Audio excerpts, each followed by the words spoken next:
Assalamualaikum warahmatullahi wabarakatuh. Di pertemuan pertama ini, pembahasan kita tentang mata kuliah ekonomi manajerial. Ini tentang konsep dasar apa itu ekonomi dan apa itu manajerial. Bahan perkuliahan kita ini saya mengambil dari modul yang diterbitkan oleh Universitas Terbuka. Modul ini sangat pas ya buat kita dari segi pembahasan, dari segi cakupan materinya. Ini bagus banget untuk bekal teman-teman yang mungkin nanti di kemudian hari bisa menjadi seorang manajer di berbagai bidang. Ekonomi dan manajerial, ini ada dua kata, ekonomi dan manajerial. Ekonomi ini adalah ilmu yang membahas tentang menyikapi hal-hal sumber daya yang terbatas, ya. Jadi cara memanfaatkan sumber daya yang terbatas itu, ilmu penggunaannya adalah ilmu ekonomi. Sumber daya yang terbatas yang dimaksud ini lebih dikaitkan kepada uang, ya, sumber daya finansial, keuangan. Nah, manajer ini adalah kemampuan untuk bisa memanage itu pertama dia dalam bentuk perencanaan, kemudian ada dalam bentuk pelaksanaan, ya, kemudian ada dalam bentuk pengorganisasian sampai dengan bentuk pengevaluasian. Praktek ekonomi manajerial yang di sini nanti juga ada dalam bentuk perencanaan juga sampai dengan ada pengevaluasian pemanfaatan uang lebih utamanya, ya. Lebih ke pemanfaatan uang. Nah, saya jadi perkuliahan saya identik dengan saya membagikan materi di YouTube, ya. Jadi ini tantangan juga buat teman-teman. Teman-teman sesibuk apapun, kalau memang memanfaatkan kuliah sebagai investasi untuk masa yang akan datang, masa depan, maka bahan-bahan yang diberikan oleh dosen entah dalam bentuk seperti ini, ulasan yang ada di YouTube, entah dalam bentuk sharean ulasan milik sumber lain yang ada di YouTube, itu harus disimak baik-baik di lain waktu dan teman-teman harus bisa meluangkan waktu. Atau dalam bentuk Zoom, kalau memang tidak berhalangan, ikuti Zoom dengan sebaik-baiknya. Pasti itu akan bermanfaat. Nah, kalau saya ciri khasnya, saya lebih banyak posting di YouTube agar teman-teman kapanpun waktunya bisa menyimak yang ada di YouTube dan juga tidak terlalu menarik kuota paket, ya. Theory of the firm ini adalah teori dari usaha atau teori perusahaan, bahwa sebuah perusahaan ini dibentuk itu untuk memaksimalkan nilainya usaha, ya, memaksimalkan nilai usaha. Memaksimalkan nilai usaha di sini dalam artian itu bisa memenuhi harapan-harapan para pemegang saham atau para pemilik usaha tersebut, ya. Jadi usaha tersebut berkembang kemudian bisa mencapai produksi yang ideal, itu harapannya nanti nilai keuntungannya itu akan lebih tinggi daripada nilai investasi. Maka di sini pemegang saham menanamkan dana mereka ke perusahaan dengan motif untuk mendapatkan keuntungan. Nah, keuntungan tersebut dalam bentuk dividen. Dividen bisa diterima sama si para pemegang saham atau investor ketika perusahaan memperoleh keuntungan. Perusahaan memperoleh keuntungan itu kalau kemampuan produksi barangnya atau jasanya itu sangat optimal. Bagaimana caranya agar bisa sangat optimal? Nah, disinilah peran ekonomi manajerial.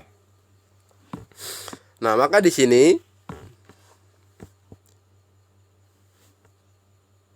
untuk meningkatkan aliran keuntungan di masa datang, perusahaan dapat menambah modal dengan cara menarik dana,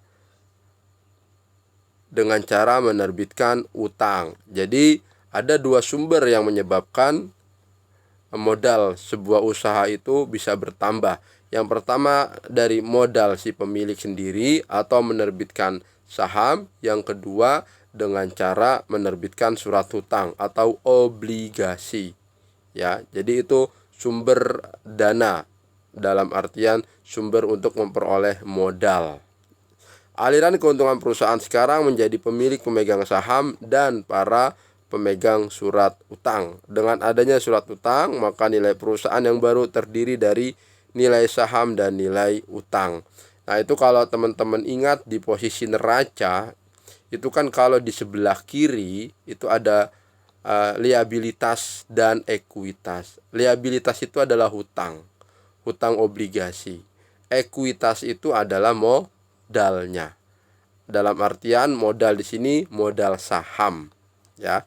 Modal di sini modal saham. Nah, maka di sini rumusnya ini persis seperti persamaan akuntansi, ya. V sama dengan E ditambah D. V itu artinya value, nilai perusahaan. E itu equity, D itu debt. Debt itu hutang.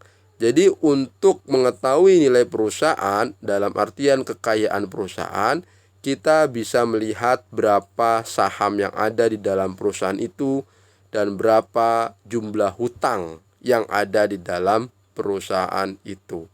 Misalkan jumlah sahamnya itu 100 juta, jumlah utangnya 50 juta. Berarti nilai perusahaan tersebut secara nominal 150 juta.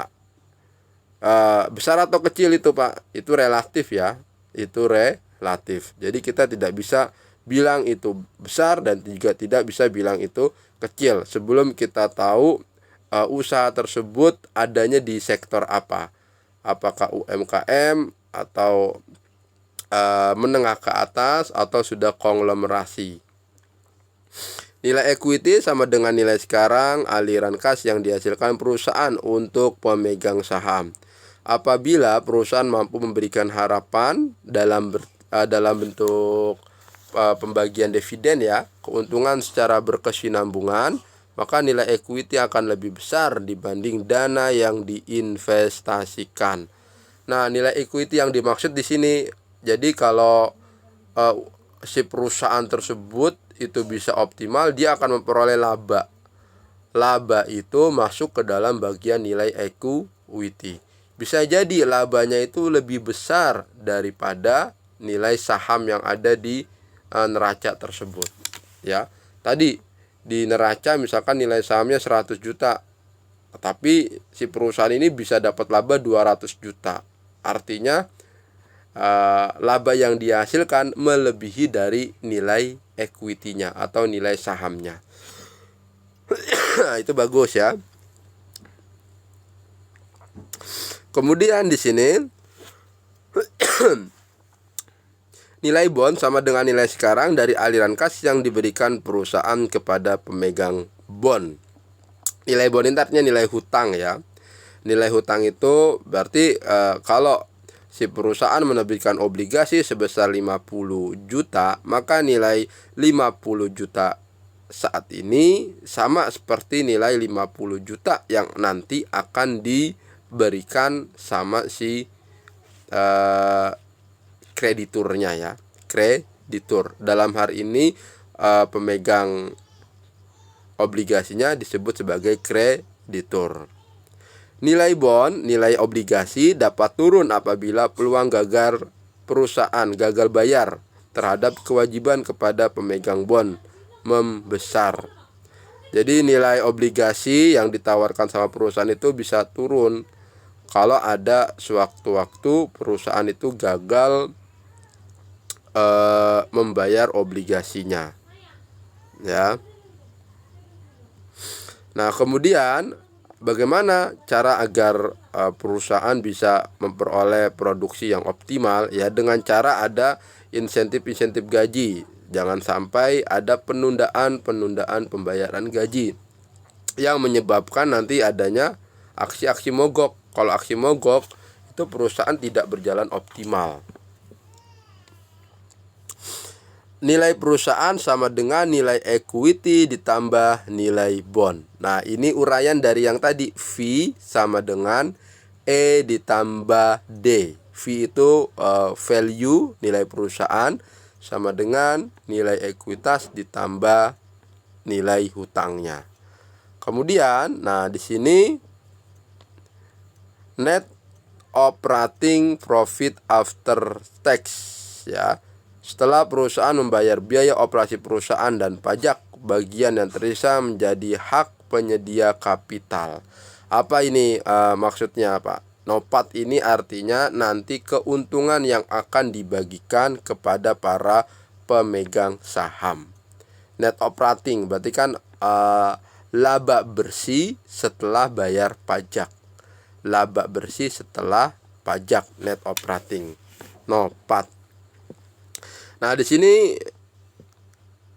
dibuat asumsi untuk mengetahui V itu nilai, ya. Nilai NOPAT per R itu tingkat bunga atau diskon rate. Kita untuk menggunakan diskon rate, bagaimana diskon rate? Kita bisa menggunakan tingkat bunga bank, ya. Kita bisa menggunakan tingkat bunga bank karena hubungannya kalau yang namanya penerimaan uang dari bentuk hasil usaha itu lebih pasnya keuntungannya itu disamakan saja seperti bunga komersil yang berlaku di bank. Diskon rate NOPAT yang sesuai dengan risiko perusahaan adalah 10%. Perusahaan menghasilkan NOPAT, menghasilkan net operating, ya, profit after tax, atau dia menghasilkan laba setelah bayar pajak, ya, biaya operasi bersih setelah bayar pajak. Bukan laba, ya, biaya operasi bersih setelah bayar pajak 10 sampai tak terhingga waktunya. Artinya di sini 10 per 0,1 sama dengan 100. Apakah angka 100 ini bagus? Ya, kalau dilihat dari ininya, ini ya, nilainya cukup bagus, ya. Kemudian mengoptimalkan NOPAT setiap periode. Mengoptimalkan berarti bagaimana caranya biar biaya operasi ini bisa optimal, ya, bisa ada target-target yang tercapai. Tujuan perusahaan adalah memaksimumkan nilai perusahaan. Untuk mencapai tujuan tersebut, perusahaan harus menghasilkan NOPAT yang optimal pada setiap periode. Apabila pajak dianggap sebagai faktor tetap yang sudah ditentukan, maka tujuan perusahaan pada setiap periode adalah memaksimumkan keuntungan. Cara agar perusahaan bisa memaksimalkan keuntungan berarti jumlah penjualannya atau pendapatannya itu harus meningkat, ya. Maka di sini rumusnya V sama dengan R revenue dikurang cost biaya, ya. Semakin besar semakin besar jumlah produk yang terjual, maka juga semakin besar biaya yang dikeluarkannya. Nah, ini ada teknik pengoptimalan dalam bentuk turunan, ya. Dikatakan optimal itu ketika MR sama dengan MC. MR itu marginal revenue sama dengan marginal cost. Setiap tambahan pendapatan, di balik setiap tambahan pendapatan ada tambahan biaya. Setiap tambahan pendapatan, maka di situ terdapat setiap tambahan biaya. R abstain sama dengan MR, turunan pertama pendapatan terhadap jumlah produk atau pendapatan marginal. Kalau ada kata pendapatan marginal, berarti di sini adanya tambahan pendapatan. Kemudian turunan pertama keuntungan terhadap jumlah produk atau keuntungan marginal atau marginal profit. Apa bedanya pendapatan dengan marginal profit? Kalau marginal revenue itu hanya dari segi harga jualnya. Kalau keuntungan marginal itu setelah sudah dikurangi biayanya atau setelah sudah dikurangi HPP kalau penjualan. Itu kalau marginal profit. Turunan pertama terhadap terhadap jumlah produk atau biaya marginal. C abstain sama dengan MC. Ini apa Pak? Ini gambaran kurva yang menunjukkan bahwa besarnya pendapatan itu selalu sejalan dengan jumlah kuantitas. Besarnya pendapatan selalu sejalan dengan besarnya kuantitasnya. Artinya kalau misalkan satu unit itu 1000, kalau terjual 10, maka pendapatannya 10.000. Maka dia bentuknya adalah positif ya, linier. Bentuknya adalah positif. Dia garis ke atas ini. Nah, kalau yang ini fungsi keuntungan marginal, ini gambaran dari adanya keuntungan yang sudah optimum. Kalau sudah mencapai keuntungan yang optimum, dipaksakan lagi, itu bukan lagi menjadi untung, tapi akan menjadi rugi. Ya, kalau dipaksakan, itu akan menjadi rugi. Maksud dari kurva yang ini. Biaya marginal, tambahan biaya apabila perusahaan memproduksi tambahan atau satu produk lagi. Jadi setiap ada tambahan produk, maka disitulah ada tambahan biaya. Itu disebut sebagai biaya marginal. Setiap ada tambahan pendapatan, di saat itulah ada tambahan penjualan. Itu yang disebut sebagai marginal revenue, ya.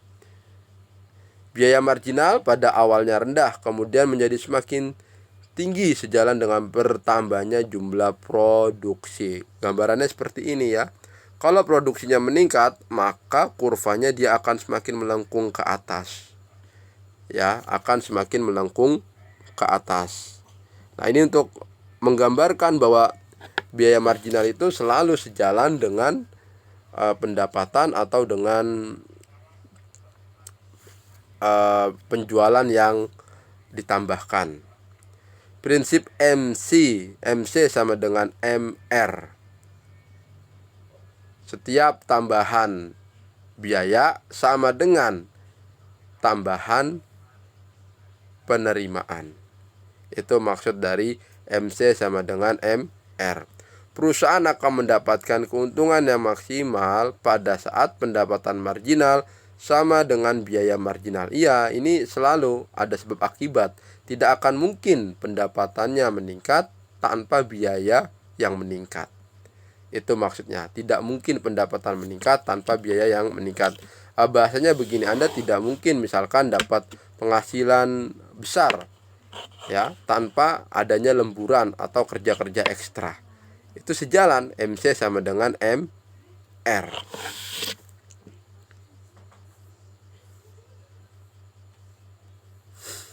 Kemudian karakteristik fungsi dengan nilai maksimum. Fungsi yang mempunyai maksimum adalah fungsi yang melengkung dan menghadap ke bawah atau melengkung ke bawah. Fungsi kokaf. Sedangkan fungsi yang mempunyai nilai minimum adalah fungsi yang melengkung dan menghadap ke atas atau melengkung ke atas.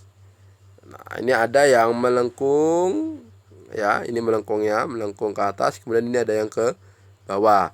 Optimum itu tercapai ketika melengkungnya di atas. Yang mana Pak? R abstain sama dengan 0.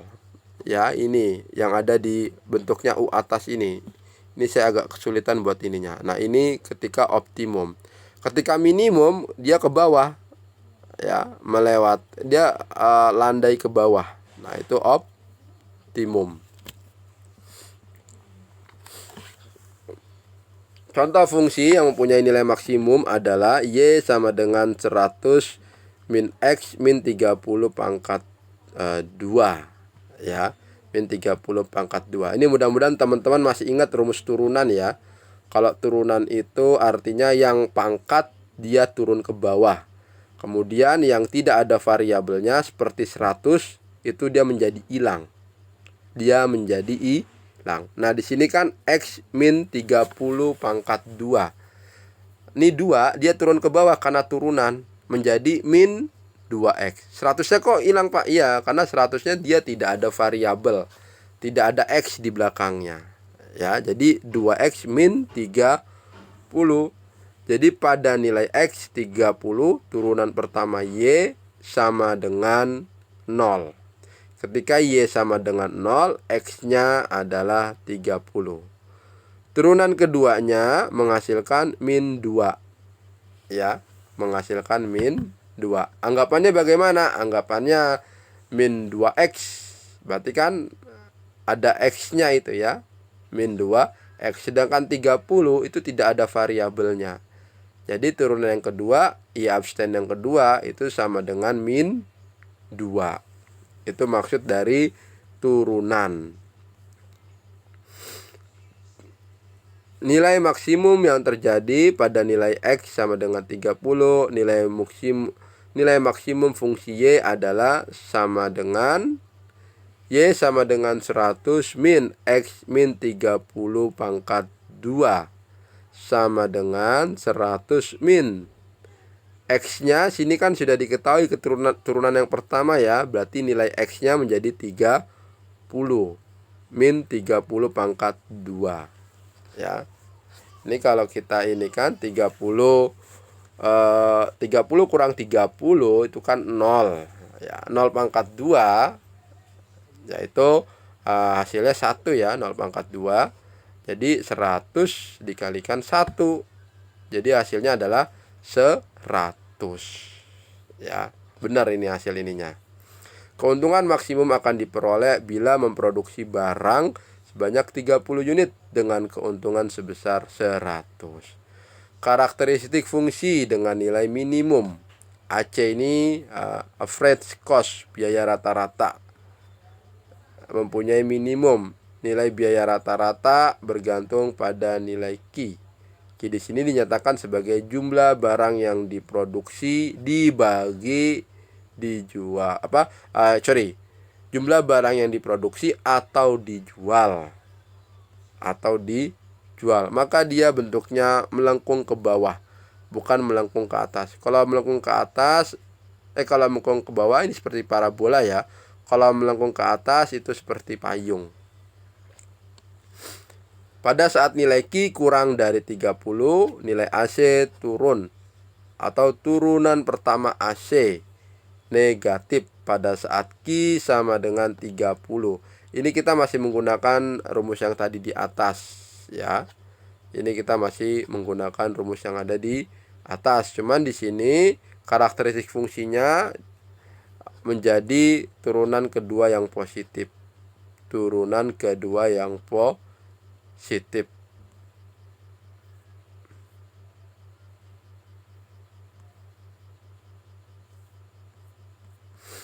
Berikutnya optimalisasi, kemampuan untuk memaksimalkan jumlah produk ya, dan jumlah penjualan. Secara umum, permasalahan ekonomi adalah memaksimumkan atau meminimumkan sebuah fungsi dengan kendala tertentu. Kalau laba itu dioptimalkan, kalau beban itu diminimumkan. Perusahaan memaksimalkan jumlah produk dengan kendala sejumlah dana tertentu. Dan perusahaan meminimumkan biaya untuk memproduksi sejumlah produk tertentu. Jadi kalau yang hubungannya dengan penerimaan itu dimaksimalkan, yang hubungannya dengan pengeluaran itu diminimumkan. Maksimum atau minimumkan sebuah fungsi dengan kendala tertentu disebut optimalisasi. Jadi di dalam kerja optimalisasi ini ada hal yang harus dioptimalkan atau ada hal yang harus diminimalkan melihat kendala-kendala. Ya, ada yang harus dioptimalkan, ada yang harus dimaksimalkan, dan ada yang harus diminimalkan melihat kendala-kendala. Sebuah perusahaan menggunakan jumlah dana tertentu memproduksi sebuah produk dengan menggunakan dua input, tenaga kerja dan kapital. Berarti ada tenaga kerja dan modal. Nah, cuman di perusahaan ini mencari kombinasi jumlah tenaga kerja dan kapital yang menghasilkan produk maksimum. Kondisi ini disebut sebagai kondisi optimal. Jadi mencari jalan tengah ya. Bagaimana caranya agar tenaga kerja yang ada dan modal yang tersedia itu bisa menghasilkan produk yang optimal. Menghasilkan produk yang optimal. Apabila pada kombinasi tertentu tenaga kerja memberikan kontribusi lebih dibanding kapital, maka perusahaan akan mengurangi kapital atau menambah tenaga kerja.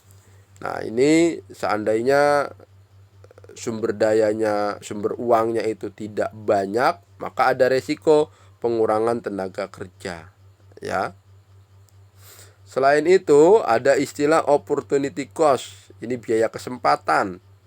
Ya, biasanya opportunity cost ini selalu ada yang dikorbankan karena tidak bisa semuanya berjalan, ya. Itu opportunity cost. Permintaan produk ini artinya permintaan yang disertai daya beli oleh konsumen. Ya, permintaan yang disertai oleh daya beli oleh konsumen. Karakteristik permintaan sebuah produk ditampilkan secara eksplisit dengan fungsi permintaan, demand function. Maka kalau permintaan di sini selalu dilihat, seandainya harga barangnya dinaikin, itu berapa persen tingkat penurunannya. Ya, maka ada istilah elastis dan inelastis. Itu kalau kalau yang elastis itu bisa lebih dari 1%. Tapi kalau yang inelastis, dia penurunannya kurang dari 1%. Ya, bedanya seperti itu. Elastis ini kan adanya sensitivitas. Jadi kalau harganya naik, maka akan mempengaruhi jumlah barang. Itu kan sensitif. Hal-hal yang dipengaruhi karena ada perubahan-perubahan.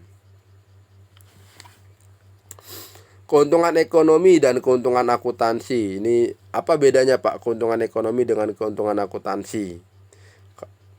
A membuka sebuah toko, keuntungan akuntansi A pada tahun 2006 100 juta. Ini teman-teman bisa membuat rincian ya. Dalam perhitungan A lupa membayar dirinya sendiri. Pada tahun 2006 apabila A bekerja di tempat lain, gaji A yang terbesar adalah 40 juta apabila modal kapital dari toko diinvestasikan ke toko temannya. A mendapat 80 juta. Dari mana 80 juta? Pertama dari gaji, ya. Kemudian keduanya itu dari keuntungan ekonomi, ya. Dari keuntungan ekonominya. A mendapat 80 juta. Keuntungan ekonomi profit toko A adalah min 20 juta. Dari mana ini? Min 20 juta. Nah, keuntungan A itu setelah dihitung-hitung dia dapat 100 juta. Tapi kalau dia bekerja, dia kehilangan 40 juta. Dia kehilangan 40 juta. Yang harusnya dia biasa bekerja, jadi dia tidak bekerja. Jadi kehilangan 40 juta. Dan dia juga kehilangan kesempatan untuk menginvestasikan tokonya itu ke temannya. Kalau dia investasikan ke temannya, dia akan dapat 80 juta. Jadi dalam hal ini, keuntungan ekonomi profit dari toko A adalah min 20 juta. Sebenarnya bukan keuntungan ekonomi. Jadi ini ada ini ya. Sebentar, kalau dipikir-pikir ini bukan untung, jadi rugi seandainya si A itu menghitungnya hanya dari segi akuntansi. Nah, kalau di ekonomi perbedaannya di sini ada perhitungan biaya kesempatan. Biaya kesempatan itu seperti gaji yang akan diterima A kalau A itu bekerja. Itu kan pilihan, tapi si A tidak mengambil pilihan untuk bekerja. A tetap milih di usahanya itu. Kalau seandainya A bekerja, maka dia akan dapat 40 juta. Itu pilihan yang pertama. Kemudian pilihan yang kedua, kalau seandainya A bekerja, berarti kan tokonya itu akan diinvestasikan, ya, akan diinvestasikan dan akan mendapatkan keuntungan 80 juta. Berarti dalam hal ini A kehilangan lagi kesempatan untuk dapat 80 juta. Mestinya A ini akan mendapatkan keuntungan 20 juta dari adanya pemanfaatan A bekerja dan tokonya itu dijual dan diinvestasikan. Itu yang disebut sebagai nilai tambah ekonomi atau ekonomi value added, ya. Formula keuntungan pendapatan dikurangi biaya. Ini sudah bisa teman-teman ya untuk mengerti hal ini. Apakah keputusan A itu tepat? Ya, bisa tepat, bisa juga tidak tepat. Begitu juga ini bisa teman-teman praktekkan ya, untuk dalam hal misalkan membeli ini motor atau mobil, itu bisa dihitung opportunity-nya. Kemudian kalau kuliah dengan bekerja, itu juga bisa dihitung opportunity-nya. Nah, itu yang bisa kita bahas dalam pembahasan awal ini, tatap muka awal ini. Seperti biasa, teman-teman coba kerjakan latihan ini di dalam latihan TM1 ya, beserta juga latihan PG-nya. Dan ini sebagai bentuk dari pengayaan dan keseriusan kita mengikuti perkuliahan ekonomi manajerial. Semoga bermanfaat materinya teman-teman. Selamat malam. Assalamualaikum warahmatullahi wabarakatuh.